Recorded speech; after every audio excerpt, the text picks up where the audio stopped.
show here, and this video is coming out at 2 o'clock or around 3 o'clock.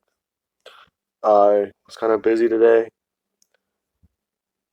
and yeah, I'm just gonna try and get this uploaded real quick before I have to go to the bank and actually go get some gas in the car. Yeah, anyways, whenever we last left off, Deku and Jiro actually had a very brutal fight. Deku has been holding back a lot, but he feels like he should actually let Jiro. Well, he actually decided to give Jiro a challenge and actually fight her around her level. Now, after this did happen, Jiro would have actually said that she's surprised that they had such a close fight. Well, let's cut to All Might. He's thinking that this is crazy because he didn't know Jiro had another quirk. He would ask her about this, and she would kind of ask him what he's talking about, and then she would see the footage, and she would think that that's very crazy. Now, while she's freaking out, the Black Whip is actually forming around her and kind of freaking out. This is whenever Deku would actually tell her to calm down, because it seems that that thing's tied to her emotions. She wouldn't be able to do this, but then Deku would actually pull her in for a hug and tell her that it's okay because he is here. Now, after this, she would actually calm down and the whip would just go back into her arm. Now, after that does happen, Deku would have been told that he's doing very good and being a good hero. Well, that was after the sports festival. Now the let's cut back to the ceremony where they were getting the medals. Deku was told by All Might that he performed very well and very admirably, but that he was being a bit arrogant against Todoroki, but he could see why he was doing that. Because he did eventually get Todoroki to go all out. Reluctantly, but he got him to do it. Now then. Jiro would have been told by All Might after getting healed that she really is an impressive student, but she needs to learn how to control that other quirk she has now. Because it seemingly manifested out of nowhere. Then he would tell Momo that she did come in third, but with how far she's come with her quirk, and with how she's actually been able to use it and weaponize it, it's very useful. So good on her for that. Now, back to the other situation. Cut to class and everyone's actually watching as Deku and Jiro seemingly got the same amount of offers. And they're trying to figure this all out. They're trying to think about which agency to go to.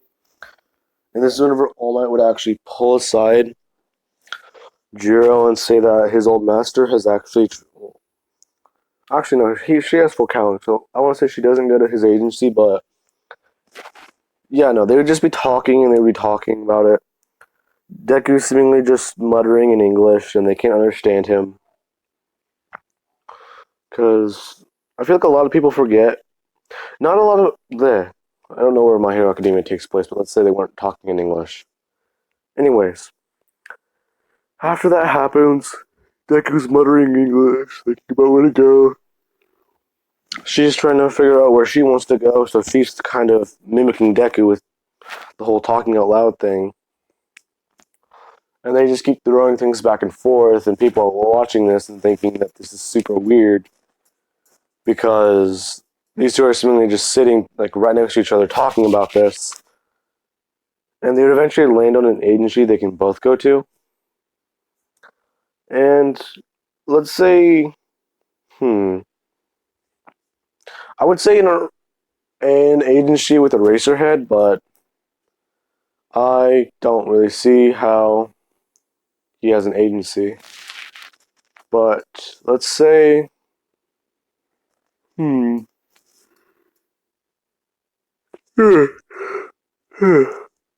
let's say an agency with Endeavor, because Deku would have actually gotten that feeling of spider sense from Ida because of how it is. Now, why would he get this feeling from Ida? His quirk, essentially, since he's been getting in danger a lot recently, has actually kind of started evolving. And what I mean by that is he can now sometimes detect when other people are going to be in danger. So he would actually pick Endeavor's agency because he knows it's in Hosu also. And he would tell Jiro that they need to do this one. Because she would then ask and argue with him. He'd have to whisper, well, he'd have to like whisper into her ear that he's getting a bad feeling from Ida ever since he walked into class.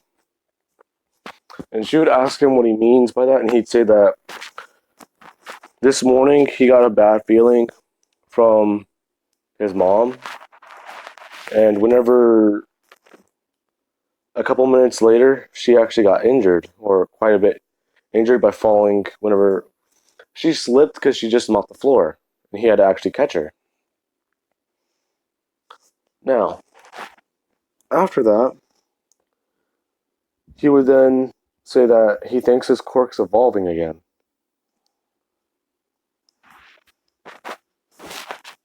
They would then pick Endeavor's agency, and Todoroki would actually kind of talk to these two, and he's acting a bit more friendly, just a little less, a dash less of daddy issues. Yes, I just said dash. Anyways, now then. Hmm. Hmm. Crap. Now then, Endeavor would actually say that Deku is quite an impressive fighter because he's actually seen some of the things Deku can do. Because Jiro, no, he would compliment Jiro also on her power, stating that it seems that you were the only one who could push him that far. And he thought Todoroki was powerful. So he wants to see where Deku stands, and Jiro is going to be fighting with Todoroki.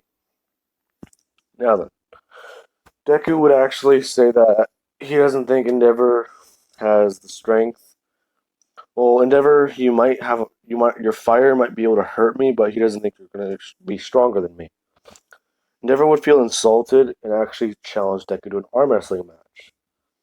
Now, these two would actually stop fighting whenever they hear this, and they'd both be staring at this. Now, let's say that they were in an entire training room with a lot of people, and as soon as this happened, everyone started just sitting down, breaking out drinks, breaking out their phones, the whole shebang.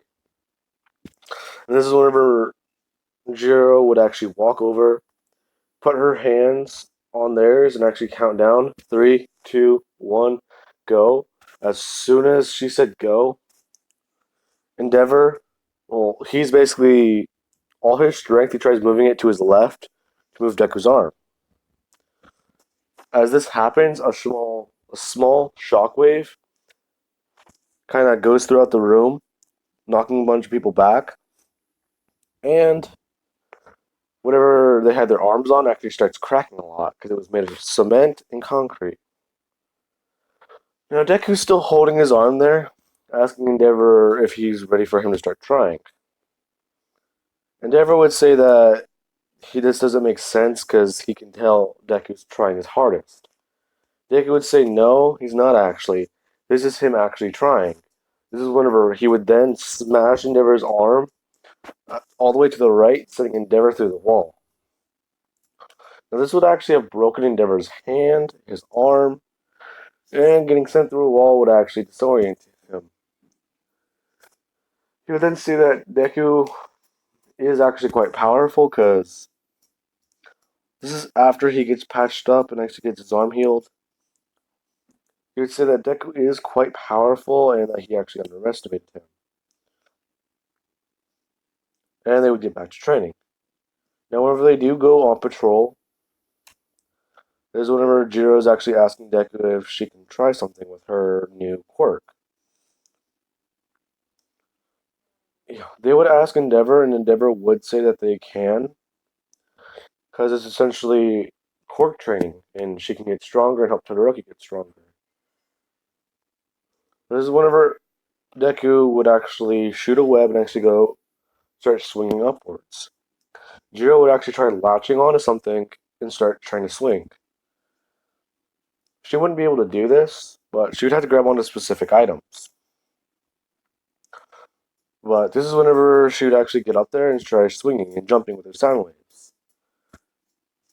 Now, whenever she does do this, she realizes that her sound waves do give her a boost to get off the ground, but afterwards, it's basically just all her momentum. It's all on her controlling the way she's moving, her body, her stance, and even the way she's swinging. Now she sees why Deku actually does throw his legs backwards and actually move them forward. So now she quite understands that a bit more. So Deku and her are both doing this. They're both in their hero outfits. And Deku actually does. He has like the guitar like webbed onto his back, like the back behind the jacket, because Jiro doesn't think that she can carry it on her hero suit yet, because she would actually need to get like it's like a keychain. She'd have to get one of those and actually get it like modified on her hero suit, and she didn't have time after this festival with actually unlocking a new quirk. So Deku just carries it for her. Now, let's cut to the Stain attack. Ida would actually start fighting Stain, and Deku would actually get this. He would feel this feeling whenever he's in the middle of downtown. He would then take off running and actually start swinging through the air. Jiro would actually follow him, and Todoroki would see this, so he started running in the direction also. Now, Endeavor was going to chase after them, but this is whenever a Nomu actually punches Endeavor. So he has to actually fight off the Nomu. During all this happening, Stain is talking about taking down false heroes to Ida. This is whenever Deku would arrive in the alley, and he wouldn't punch Stain, but he would have announced himself by actually starting to play the guitar. Now, Stain would have actually covered his ears when this happened, and Ida, he's still paralyzed, so he wouldn't be able to try and attack Stain while he's off balance. This is whenever Jiro would have actually come in swinging and actually kicked Stain in the face. Stain would have actually gotten pretty mad at this, saying that that's a pretty cheap move from some false heroes. Deku would say that they're not false heroes. That they came here to save Ida because he knew that he was going to do something stupid. And also, Todoroki would then come running into the alley, and Deku would say that Todoroki needs to help the pro hero and actually help Ida. This is whenever Stain would realize that Deku, he was monologuing just to buy a bit of time. Now, now then, after that does happen, Ida would eventually be able to get up, but he would just see as Deku and Jiro are essentially fighting off the Sting, the hero killer, and Deku's actually trying to like get a hold of Sting's weapon, so he just keeps webbing them up so that they can't cut in anything. Sting would actually throw a lot of knives, but Deku's the one who just shoots them out of the air. And Jiro is actually trying to use the Black Whip to capture Stain. This is whenever Deku would have actually gotten the idea to jump off a wall. He would have told Jiro that we need to sandwich Stain in between our punches.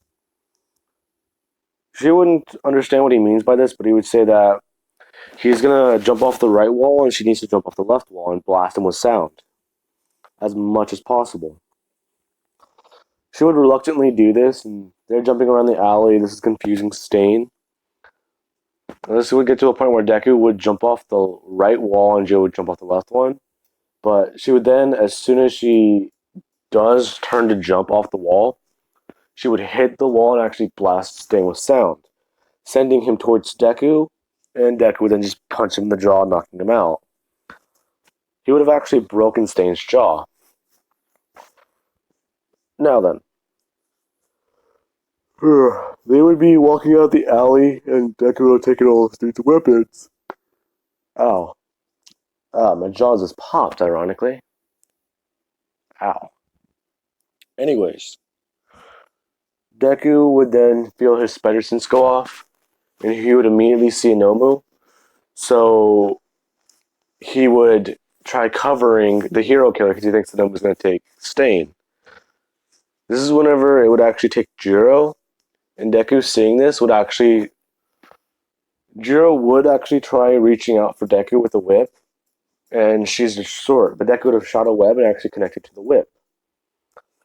Now this is whenever she would actually start pulling him in, and Deku, he would immediately get on the Nomu, and he would start punching it to the point where, well, he would have thrown a punch right to its brain, and it would start falling.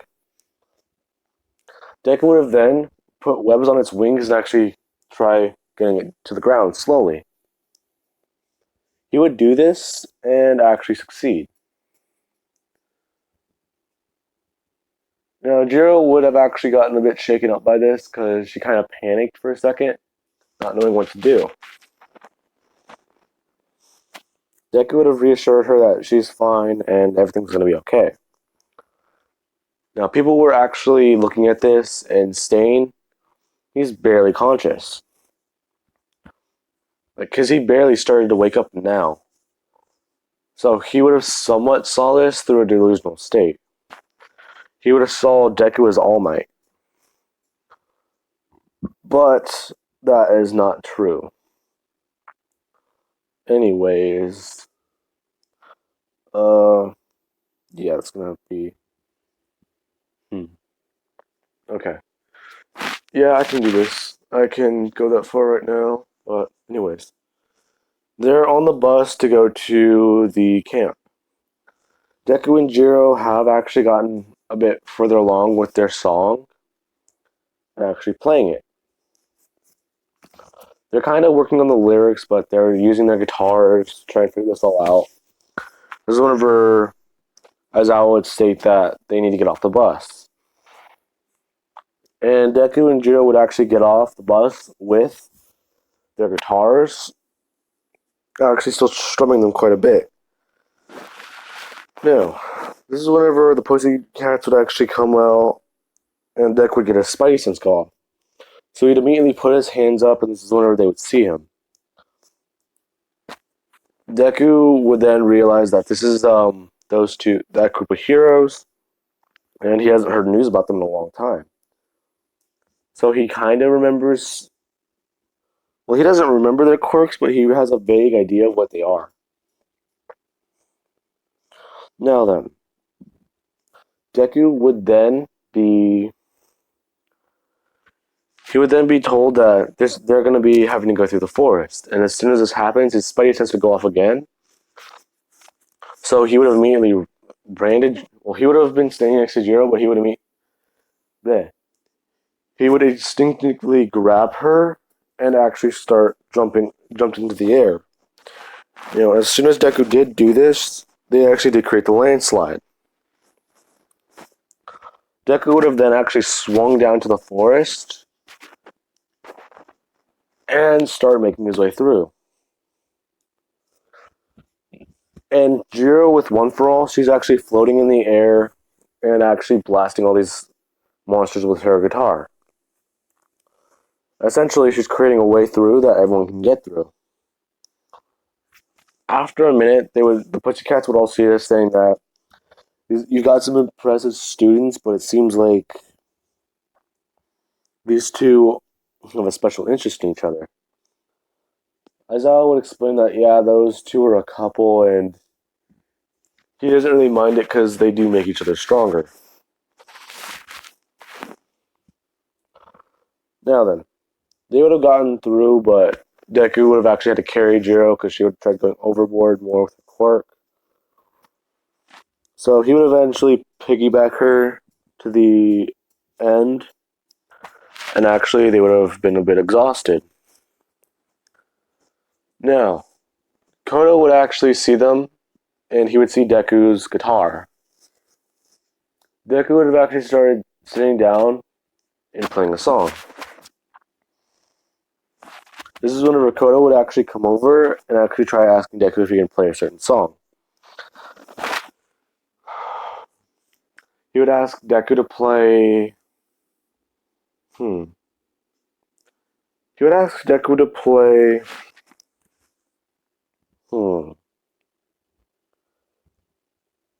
I can't think of a good heavy metal band right now. I can think of a few, but I think I've already said some of the songs by them. He would ask Deku to play Hollywood Undead. He would have asked him to play like the hardest song he can think of. This is whenever Deku would immediately start playing it.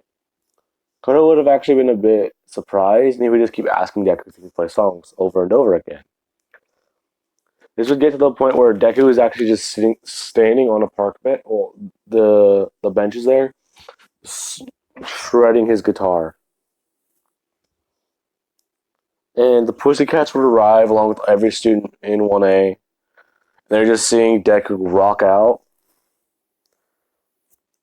And they're actually a bit surprised because they didn't know Deku was this good. And the Pussycats would ask him if his quirk has something to do with knowing, or has something to do with knowing a lot of things. He would say that no, this is actually something he picked up back over in this country. Well, this country he used to live in. And they would then say that they're going to be doing some training. Anyways, that is where I'm going to leave this part off of, and I hope you guys have enjoyed the video. Alright, I'll catch you guys later.